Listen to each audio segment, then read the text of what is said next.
listener production. Hello, happy Friday and welcome to The Briefing. I'm Sasha Barbagat. Almost half of all Aussie homes now count a dog as a member of the family, and an increasing number of pet owners truly feel like their pup is a furry little child, so much so that they're taking them on holidays to Europe. So have we finally gone too far when it comes to how we treat our four-legged friends? And how do people who don't like dogs feel about all of this? That is coming up in the second half of this episode. But first, I'm joined by Chris Spiru and Tara Cassidy for the headlines. It is Friday, the 21st of March. Morning Sash, morning Tara, morning everybody, and happy Friday. We made it to the end of another week and we have a new major report that is out this morning looking into Australia's big supermarkets, a key finding being that Coles and Woolworths are among the most profitable in the world. The ACCC, that's the consumer watchdog, has released its long-anticipated report into the grocery sector after a request to investigate by the federal government following allegations of price gouging. So top line, it's found that Woolies and Coles have so much power they don't need to compete hard on prices. They increased prices during the cost of living crisis to boost profits. They haven't been passing on cost-saving measures to us, and they've used promotions in a way that makes it hard for us to judge a good special. While the report has concluded the two giants are raking in record profits and will continue to do so, interestingly, the ACCC has not declared that Coles and Woolies have a duopoly. It's instead labelling the situation an oligopoly. That's when a few businesses control a sector. In this case, it's the big two, plus Aldi and Metcash, which looks after independent grocers like IGA. Now, the ACCC has stopped short of accusing the pair of excessive grocery prices, but it's urging reform in Australia's supermarket space, making 20 recommendations to the government. Among them is increasing transparency on prices by forcing supermarkets to publish all prices on their websites and allow online comparison tools to access the data to inform shoppers. Yeah, and that's an interesting one, Tara, because I think that'd be similar to like when we compare like home insurance or car insurance. It'd be like, hey, how much is a litre of milk at Coles, Woolies, Aldi's, Metcash? And it'll give you that list, which I think would be really helpful for people. They can, it's like petrol pricing as well. You can choose where you're spending your money. Now, the watchdog has also recommended making supermarkets tell us when a product has shrunk in size but stayed the same price, shrinkflation, and provide more transparency in their negotiations with fresh produce suppliers because, sometimes as consumers we can forget that suppliers, so the growers, the farmers, they're the ones who have also been raising issue with the supermarkets about how the big supermarkets are negotiating with them. So that's an important part of what the ACCC has recommended as well. Now, the Deputy Chair of the Consumer Watchdog says these measures will help improve conditions for competition and therefore deliver better outcomes for consumers and suppliers, but there is no silver bullet. There's not one thing that we can do where it's going to be like, prices are much better for us. We've got a better industry and there's more competition. Like there's lots of different factors at play here. We will have to wait and see the government's response. We can probably expect Anthony Albanese to get up at some point today to say something about what the ACCC has found because this was a report ordered by the federal government last year. We are coming up to an election, as we keep saying, and this is arguably the biggest cost of living measure that the government can, actually enforce some policy on and go, hey, yeah, we're doing something because everyone needs to buy groceries. And look, if you're listening to all of this and you're going, oh, yeah, great, but it's still really expensive for me to go to the supermarket. This doesn't impact me right now. I need help now. We deep dived this on Tuesday. We did the top 10 hacks on how to get a cheaper bill at the checkout. You can have a listen to it. It is in the show notes if you want to click on that link.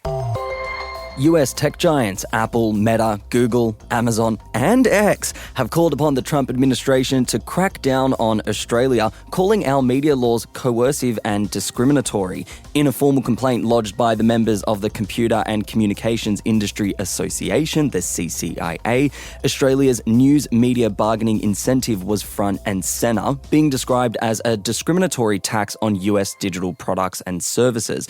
A reminder, that's the incentive that encourages social media platforms like Facebook and Google to pay Australian publishers for their news if they want to offset a levy. Now, the exact amount of that levy has not yet been determined by the Australian government, but it was a scheme that was introduced following Meta's refusal to continue paying Aussie media outlets for their content last year. And that was a deal that raised an estimated $250 million to fund local content.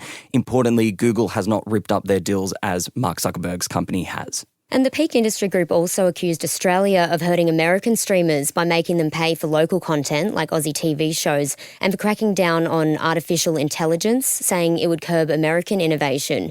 Federal Assistant Treasurer Stephen Jones has dismissed the complaints, saying Aussie laws don't discriminate against US companies and apply irrespective of the country in which the tech giants operate.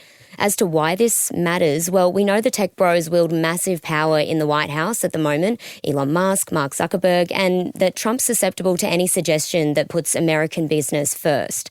Importantly, the CCIA is not calling for tariffs, unlike the pharmaceutical companies and beef producers, but for Trump to get other nations to free up trade and remove what they see as barriers. Penalty. Martin Boyle sends the keeper the wrong way and gives Australia the lead. Yes, the Socceroos have edged themselves one step closer to the World Cup after a 5-1 win over Indonesia in an epic clash last night in Sydney. The Aussies were up 3-0 at half-time before securing second spot in the group with 2 more goals in the second half to Indonesia's 1. Whipped in towards an effort. Oh, lovely header, Jackson Irvine. That's a peach. So the Socceroos will next face China on Tuesday. Now, this is a crucial one for us to win in order to give the side even more of a buffer towards the top of our qualifying group. Like I said, we are currently sitting second and we need to stay there in order to qualify for the World Cup. Now, Japan is leading our group and it is the first nation to book a World Cup spot after beating Bahrain 2-0 on home soil last night. Now, the top 2 teams will head to the US, Canada and Mexico for the World Cup next year. And we should know whether Australia has made it later this year. There's still a bunch of qualifiers to play. So fingers crossed the boys can keep up the momentum that we saw last night, because that was probably the most decisive win from the Socceroos in quite a while.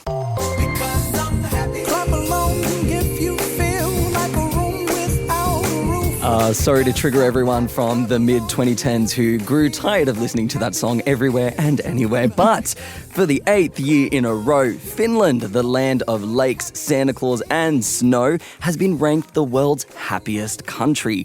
Analysis of over 140 countries has found the Finns are wealthy, healthy, have social connection and support, and connection with nature, the keys to happiness, according to the World Happiness Report. Australia just missed out on a top 10 spot. We came in at 11th, which is pretty good. And we also beat New Zealand, which came in at 12th. So I'm going to chalk that up as a win. Yeah, sure, bro. Unsurprisingly, it was Scandinavian countries that made up most of the top spots, but Costa Rica broke their streak by coming in 6th. And the US, interestingly, dropped out of the top 20 for the first time last year and has continued that trend in 2025, ranking 24th.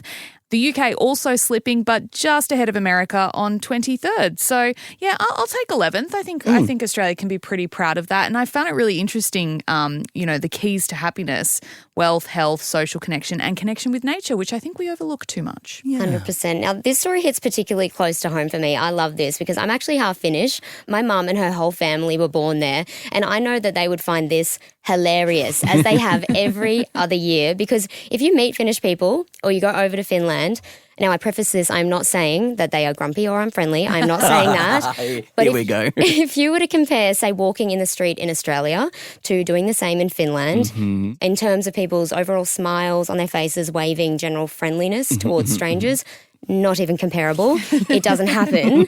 And it's a running joke in our family that all my mum and her siblings' old black and white photos, they look like grumpy, straight-faced soldiers. Like it's just a thing over there. But I do think I can see why they are coming first. The report wasn't talking about people like dancing in the streets type happy, okay? But it was more that they are content with their lives. Now, firstly, origin story of Santa. Finland. They've got Lapland, snow, Santa, the Northern Lights. It is the land of 1,000 lakes. And, not to mention, it has quite good and progressive healthcare and free university. Like, come on, I think many of us would be a lot happier if we took a leaf out of the Finns books. So, menkäätte onnelliset suomalaiset, go you happy Finnish people. I really hope that's what it said, Mum. I'm really sorry if I didn't. Love Look, it. as someone who's travelled to Finland, I travelled in the winter, and the biggest sentiment from the locals there when they heard our accent, our Australian accent, they were like, what are you doing here in the winter? Like, you have summer now, you have beautiful, you can enjoy the sun and the beach at Christmas. We don't get to do that. It's like freezing and cold, but I will say it is amazing. Like, the country is beautiful and picturesque, but to your point, Tara, not a lot of smiles on those people's faces, that's for sure. Oh, and look, before we wrap up this episode, there is some breaking news from Justin Bieber, actually. Yes, our very own Sasha Barber Gat is leaving us for the next 7 months to go and have her very own baby boy. Yay! Oh, Sash, we wish you and Shane the best time over the next coming months. We know that this baby boy is going to be so very loved, and he has an awesome mum waiting for him on earth when he arrives. Stop it. We will miss you dearly, but again, like we said, we're going to keep everything afloat for the next 7 months. Everything's going to be cool, calm, collected without you. Look, have the best time. Mat leave isn't, it's not a holiday. We know that. It's going to be an adjustment period for you. But enjoy the time off and enjoy meeting your baby boy in a few weeks' time. Thank you so much. And thank you, Tara, for coming on board and helping steer the ship while I'm not here. You're going to do an amazing job. I have every faith that the briefing is just going to, it'll be like I'm not even gone. No one will even notice, and then I'll just pop back in a few months. But yes, I will be back before the end of the year. So thank you so much, everybody. Very much looking forward to coming back, but I will enjoy time off first. So see you guys in a few months. Thank you, Chris, for your kind words as well. Next up, because my team loves me so much, they let me do my final deep dive before I go on leave about dogs. So have a listen. It's with Dr. Katrina Warren, who's an amazing and very well-known Australian vet. Stick around and have a listen.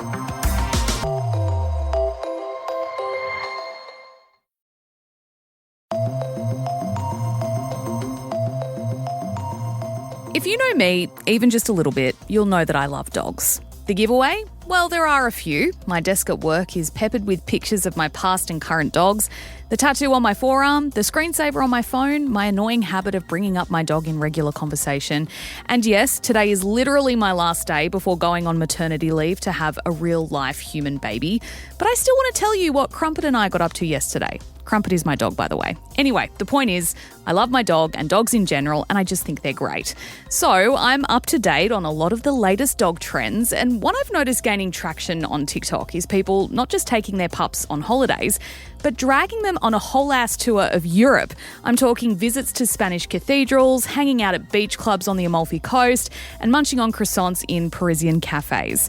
Now, these people don't come from Australia. We can't take our pooches to another continent and back just yet without putting them in cargo and going through strict quarantine. But it feels like as a society, we're reaching this next level of human-pet relationships. More couples are choosing to delay having kids to raise a pup instead. People want to work from home to be with their dog or take them into the office. Our pets are treated like members of the family, getting their own birthday parties and sleeping in bed with us. And here in Australia, we are taking our dogs to more places than ever before. Bunnings, our local pub, hotels, and soon to the skies when Virgin Australia launches its first pet-friendly in-cabin flights.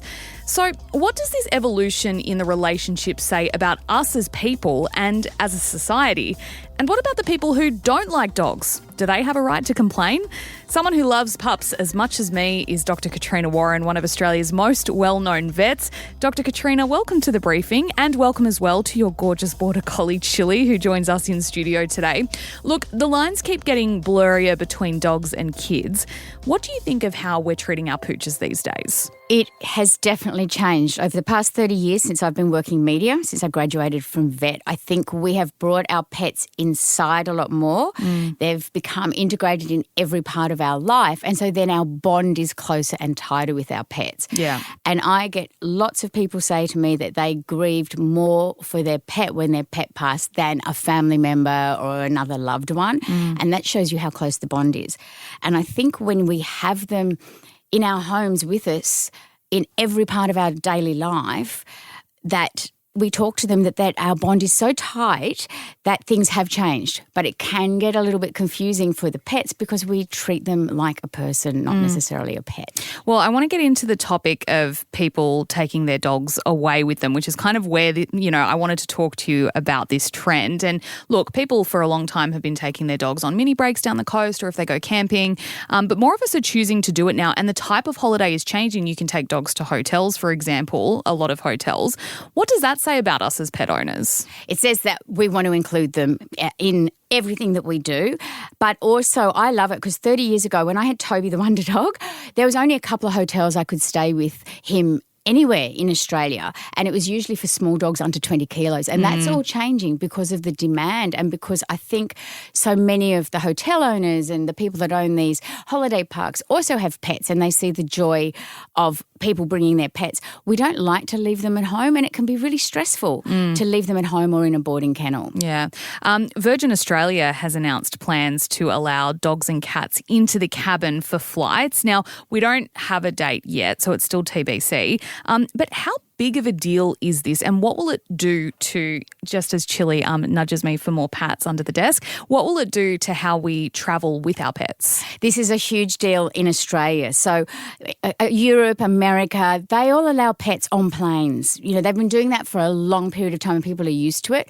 But here, because it hasn't been something, it has become a really big deal. So there's people against it thinking, oh my gosh, there's going to be dogs running up and down the aisle and noise and mayhem. It won't be like that. There will be dedicated area or seats that are dedicated for the pets and it will only be a couple of pets maximum per flight. Yeah. But for people with small animals that are worried about putting them in the hole to travel, it's going to be life-changing. Yeah, well, I know for me personally, I have small dogs. I don't know how happy they would be sitting in a crate under a seat. However, if I needed to do it or if I really just wanted to take them to Queensland with me, I can do that. And it's I would just never put them in the cargo hold. It's just never something I'd do if I could avoid it.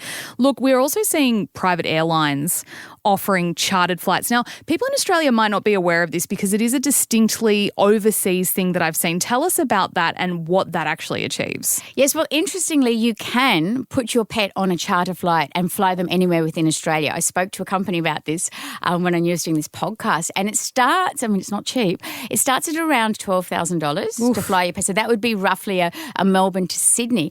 However, if you have the money and if you are one of these people that wants to travel around the country with your pet and you need to fly them or you're moving, it is an option. You can also charter a plane from Australia. The quote I got to America, it's not the cheapest, $250,000, but you can have your pet on the plane with you. But of course, overseas, they're much better set up because there's planes that are dedicated to travelling with pets in the plane and it's much cheaper because you might have 20 people and their pets all flying from, Europe to America or something like that. Yeah. What's your message to people, and this is more obviously not for a chartered flight, but this is if they're joining a Virgin Australia flight, who are upset about this? Like, do you think fair enough that they're kind of worried for whatever reason? I think people are worried about things like allergies and there will be amazing filtration on the plane. And again, the pets are going to be at the back. I think that there's no point worrying about any of these things until it's executed. And Virgin are doing a lot of research to make sure that it is going to work. The pets will be boarded separately. Hopefully, and this is the only area if people are putting their pets on the plane if they're not used to sitting in a crate and the pets get distressed. Yeah. That's where I'm not sure what will happen with that. So if you're thinking about it down the track, crate train from a very early age. Yeah, and I wanted to talk about people taking their dogs. So what sparked my idea for this story was I kept seeing people taking their dogs to Europe, and not just like, oh, I took them, I live in England and I drove to Scotland and the dog came. I'm talking people flying to Milan, the Amalfi Coast, Paris with their dogs from the USA, and taking their dogs on a Euro hopping adventure. Do you, and you mentioned it before that Europe's dog culture is very different to ours here. Do you envision a time when we'll be similar, where dogs will be in department stores and on public transport? I don't think that will happen here. Really? Unfortunately, I think that we've come a long way in some areas, for example, with hotels, but within those hotels, there are designated dog areas and dog spaces. I feel like because we've started from behind, that there will just be too much pushback. You know, assistance dogs or service dogs are allowed to go anywhere, as we know. But even they have issues sometimes with people not knowing the rules. And, you know, I met a woman who was trying to get into a taxi or Uber with a guide dog and he drove off while she was halfway getting in and ran over the dog, which is horrific. That's awful. Awful. So there is just, unfortunately, I think Australia has a little bit of pushback. It's been great seeing some of the changes, but I also have seen a lot of entitled dog owners and a lot of people that ruin it. I sound like an old person now. They ruin it for everybody by letting their dogs off the lead or letting their dogs run up to other dogs, which is my pet hate. Yeah. And so you're at a cafe, I'll be at a cafe outside, and he'll be under a table, nice and quiet, and then someone will let their dog run up, and then that dog might wrap around you with an extendable lead and it causes mayhem, and then it annoys people. Yes, and that's fair enough. And I did want to ask that because, so I've had two dogs. Jack, who is no longer with us, was very anxious, and I didn't take him, his world was very small, right? I made that decision that, you know, he wasn't going to enjoy being out at a noisy cafe or whatever. My current dog, Crumpet, will talk to anyone, is very friendly and blah, blah, blah. When should people be making those calls and how do they know and how can they make sure that they're being a good pet owner when they are taking their dogs out? The problem I find is a lot of people don't want to know. So they'll take their dogs out. Their dog might not really enjoy other dogs around it, but they'll still do the interaction. And they'll be like, oh, it's never done that before. It's never snapped before, but they often know. And I think when you see an indication that your dog is not comfortable, your dog, you know, it might want to hide, it might be scared of interactions or other noise, then yes, please just stay away from the really busy places. It can cause them more stress. Than good. Yeah. When should we make the choice between taking our dog out or making the choice to maybe either leave them at home or if we're going away, leave them with a pet sitter? It's very individual with the pet sitters. I think for me, I would rather have my dog in his own space and have someone stay with him than put him in a kennel. But that's not ideal for everyone and not always practical. It depends on their personality. Some dogs get really stressed in those kennel environments, so they'd rather have someone look after them at home. Or the other option is find someone that will take your dog in as well. But try and have a little run through, you know, for a few days, a couple of weeks before, just to make sure your dog will settle. What about for people who are scared of dogs, or they don't have to be scared of them, they might just not like them? You know, this new kind of world we are living in, while it's great for people like you and I who love having dogs around, it's not necessarily the same for those other people. It's not, and I'm always very, very conscious of it when I come into buildings like I have today, that not everyone, you know, wants the dog. Most people, as we know, will smile and have a lovely time with the animal. But for some people, they can be scared. They may have been bitten by a dog. So I'm always very conscious of that. And it's the same as I would never let my daughter, when she was a toddler, run up and pester other people. It's the same with dogs. But unfortunately, we see a lot of that, and I see a lot of, no offence to the little cavoodle owners, because they're really happy, cute little bouncy dogs, but they drive me bonkers when they're allowed to just jump up and down in my dog's face. So my dog, Chili, is very, very tolerant and wouldn't react. But you get a dog that runs up to a dog that doesn't like that kind of behaviour, and then you can end up with a fight, or you can really upset a person because they just don't want it. So it's on the dog owner, isn't it, to make that call and to make sure that their dog is being it's like kids, right? That's the same thing. You raise your children to have manners and to not run up to people and be a nuisance. But people seem to have this thing where they say their dog just wants to say hello. And that's because their dog hasn't been trained to actually sit nicely and ignore other dogs. And that is when it becomes a problem, where maybe my dog doesn't want to say hello to you. Or an example, and I'm doing some work with the guide dogs at the moment, is they have a really big problem with this because their handler can't see what's going on and it distracts the dog from working. So by letting your cavoodle run up to Chili, it might be okay. But letting it run up to a working dog can cause a huge amount of problems, or to a dog that's reactive to other dogs. But people just have this thing that it's being social, so it's fine. So what should an owner do, whether they have a puppy, they're just coming into pet ownership, or maybe they have an older dog who maybe isn't as well behaved? What's the best course of action for them to take? I always tell people you are much better off training your dog to ignore other dogs in public and focus on you, particularly if you ask, than allowing them sort of that free rein to just do what they want to do. And so that means when you are somewhere, you're walking through, I don't know, down a street and you see a guide dog, or you can ask your dog to look at you and it will ignore the other dogs. If you let a puppy just constantly go to an off-leash park and run with other dogs, that's all it knows and that's what it wants to do. Whereas you're better off avoiding those scenarios, socialising them only with dogs that you know and trust, and teaching that puppy to spend their time focusing on you. Yeah.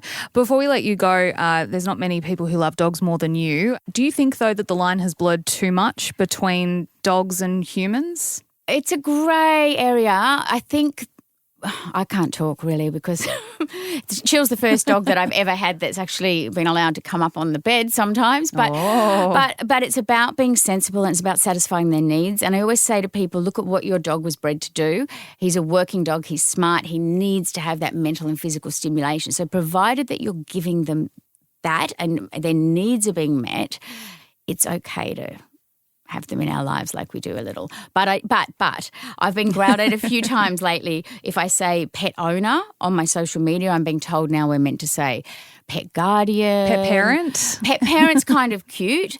However, we are still their owners, right? We are responsible. We're legally responsible for registering them, microchipping them. So, the lines, yes, they're blurred.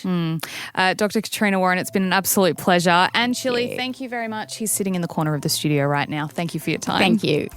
Dr. Katrina Warren speaking with me there, and a big thanks as well to her border collie Chili, who joined us in studio for that chat. And that is it for this episode of The Briefing. If you got something out of this episode, I'd absolutely love it if you could share it with someone who you think might enjoy it as well. There's a super duper easy way you can help us here at The Briefing and get us into more ears so more people listen to us and we can keep doing what we do. If you want to keep up with our other content, we are on Instagram at The Briefing Podcast. We're also on TikTok and YouTube. Search Listener Newsroom. And don't forget, Tash will be back in your feed at the Savo from 4 p.m. I'm Sasha Barbagat. See you next time.